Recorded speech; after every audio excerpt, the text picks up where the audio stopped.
चतरा और हजारीबाग के सीमावर्ती इलाके में सुरक्षा बल के जवान और नक्सलियों के बीच भीषण मुठभेड़ हुई। इस मुठभेड़ में 15 लाख के इनामी सहदेव महतो समेत उसके दस्ते के 4 साथी मारे गए हैं। बता दें कि यह सबसे बड़ी मुठभेड़ थी और सर्च ऑपरेशन के दौरान चौंकाने वाले हथियार बरामद किए गए हैं। AK-47 तो आमतौर पर नक्सली इस्तेमाल करते थे, लेकिन इस बार सर्च ऑपरेशन में अमेरिकन हथियार भी मिले हैं। अब पूरे मामले पर पुलिस मुख्यालय ने प्रेस कॉन्फ्रेंस किया, जिसमें CRPF IG साकेत कुमार सिंह, अभियान IG समेत कई पुलिस अधिकारी मौजूद थे।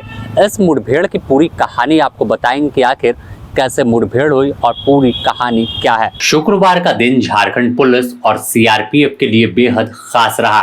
सुरक्षा बल के जवानों को संयुक्त ऑपरेशन में एक बड़ी कामयाबी हजारीबाग के खपिया जंगल में मिली, जब एक साथ 4 बड़े नक्सली को मार गिराया। इसमें 15 लाख के इनामी सहदेव महतो, जो रीजनल कमेटी का सदस्य था, और इसके साथ रंजीत गंजू, जोनल कमेटी सदस्य 10 लाख का इनामी, और नताशा, सब जोनल कमेटी सदस्य के साथ साथ बुधन करमाली, एरिया कमांडर, जिस पर 1 लाख रुपए का इनाम था, इसे मार गिराया है। अगर हम इन पर दर्ज कांडों की बात कर ले तो सहदेव महतो पर 15 लाख रुपए का इनाम के साथ साथ 41 कांड दर्ज है। सहदेव महतो 2014 में हजारीबाग जेल में बंद था और इस दौरान यह जेल ब्रेक कर भी फरार हुआ था।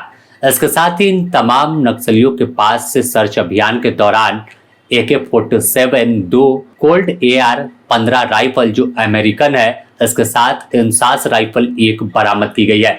इस पूरे मामले पर झारखंड पुलिस के अभियान IG और CRPF IG साकेत कुमार सिंह ने खुद पुलिस मुख्यालय में पहुंचकर ब्रीफ किया कि कैसे एक बड़ी कामयाबी मिली।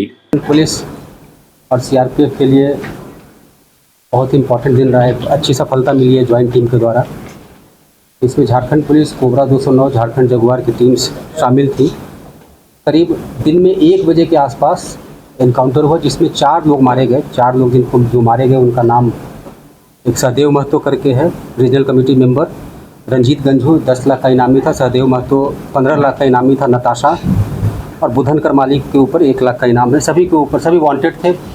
सहदेव महतो 41 केस में वांटेड था। रंजीत गंजू 9 केस में वांटेड था। नताशा 17 केस में वांटेड थी। बुधन करमाली भी 10 के कांड में वांछित था। जो सर्च हुआ उसमें अभी तक 2 AK-47 राइफल मिला है, 1 अमेरिकन कोल्ट AR-15 राइफल मिला है, 1 इंसास राइफल मिला है। तो एक तरह से देखा जाए तो 4 में से 3 पुलिस का लूटा हुआ वेपन है। पुलिस के द्वारा पुलिस से लूटा गया था वेपन। सहदेव महतो इस एरिया में पहले एक्टिव था, बोकारो के आसपास वाले एरिया में, लेकिन जब पिछली बार हम लोग ऑपरेशन काफ़ी सारा चलाए तो उसके बाद हजारीबाग के पास चला गया। और ये 2 टीम मिल करके, सहदेव महतो और नताशा जो उसकी पत्नी थी, दोनों टीम मिल करके, इसके अलावा मनोहर गंजू का टीम मिल गया था साथ में, तो 5-6 लोगों का इनपुट मिला था।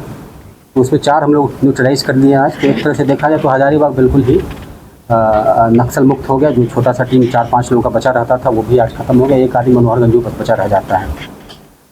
एक इम्पॉर्टेंट ऑपरेशन रहा है। जो देखा जाए तो जो हम लोग लगातार जो टारगेट लेकर चले हैं, जितना जल्दी हो सके उसमें, अब बहुत ज़्यादा कुछ नहीं बचता है झारखंड में। तो यह ऑपरेशन गुरुवार को शुरू हुआ था और गुरुवार को ही झारखंड के हजारीबाग और चतरा के सीमावर्ती इलाकों में शुरुआत अभियान की गई। सूचना थी कि नक्सलियों का दस्ता इस इलाके में मौजूद है और जैसे ही शुक्रवार के दोपहर 1 बजे खपिया जंगल में अभियान पहुंचता है, वहां पर माओवादियों के साथ मुठभेड़ हुई। चलिए आप देखेंगे तो हम लोग का जो मेनली 2 CC मेंबर जो जुमरा लुगू पहाड़ में थे, वो लोग का ग्रुप एक साथ था। वो दोनों न्यूट्रलाइज हो गए थे जो लास्ट ईयर का था। एक तो न्यूट्रलाइज हो गए थे, आपका अप्रैल में न्यूट्रलाइज हो गए थे जो विवेक है। उसके बाद सितंबर में हो गए थे वो सहदेव सोरेन। बाकी उसके साथ कई लोग थे वो जो भी मारा गए थे। उसके बाद ये सहदेव सोरेन अकेले बच गया था उनको वाइफ के साथ। ये दोनों अकेले मूवमेंट करके आ गए थे हजारीबाग क्षेत्र में। उसी के पश्चात बेसिकली मान के चले कि लास्ट मई जून के आसपास ये मूवमेंट होके हजारीबाग आ गए थे। हम लोग एक प्रयास रखते हैं कि सरेंडर कर जाएं, लेकिन उनका ये मानना है कि ये जो आप जानते हैं कि हजारीबाग और चतरा का एरिया है, बहुत लिविंग के लिए फर्टाइल एरिया माना जाता है। तो उनका ये था कि बेसिकली इंटेंशन ये हम लोग का जो समझ में आ रहा है कि जितना पैसा कमा सकते हैं उतना पैसा कमा लें, इसलिए वो इधर आए। लगातार कहीं ना कहीं जो एक्सटॉर्शन कॉल्स वगैरह पैसा का जो मांग कर रहे थे, कुछ कुछ घटना को भी अंजाम दिए थे, जो गाड़ी वगैरह जला दिए थे। उसके साथ ये फिर मनोहरगंज जो चतरा एरिया में थे उनके साथ मिलके दोनों एक साथ मिल गए थे, मिलके एक टीम बनाना चाह रहे थे। इसमें जो 4 आदमी मारा गया है इसमें 2 हैं वो मनोहरगंज का टीम का है, तो मनोहरगंज भी अभी अकेले बच गया, उनका टीम भी इसमें आ गया था, तो इसमें न्यूट्रलाइज हो गए तो अकेले बच गया। बेसिकली ये लोग का ये था कि कितना पैसा कमा सकते हैं उतना पैसा कमा लें। दूसरा है कि ऑलरेडी कन्विक्टेड था और जेल से भी भागा हुआ था, इसको सरेंडर करने में भी इसको दिक्कत हो सकती है, ये भी एक कारण है। उनका वाइफ है जो महाराष्ट्र का रहने वाली है, इधर का नहीं, जो नताशा है महाराष्ट्र का रहने वाली, नताशा जो महाराष्ट्र का रहने वाली है, तो उनको भी इधर तो कोई तो परिवार तो है नहीं, तो उनको भी सहारा नहीं है, इनके साथ घूम रहे। इस अभियान से पारसनाथ, लुगु झुमरा, हजारीबाग, चतरा सीमावर्ती में सक्रिय माओवादी दस्ते का पूरी तरह से सफाया हो गया, ऐसा पुलिस मुख्यालय ने दावा किया है। साथ ही पुलिस ने अपील किया है कि जो माओवादी बचे हैं वह राज्य सरकार की आत्मसमर्पण नीति नई दिशा के तहत वह हथियार डाले और नई जिंदगी की शुरुआत करे, नहीं तो चेतावनी दी कि बाकी अन्य नक्सलियों का बीते दिनों जो हाल हुआ है वैसा ही हाल अन्य नक्सलियों का भी होगा। बने रहें द न्यूज़ पोस्ट के साथ, इससे जुड़ी और भी अपडेट आपको देंगे।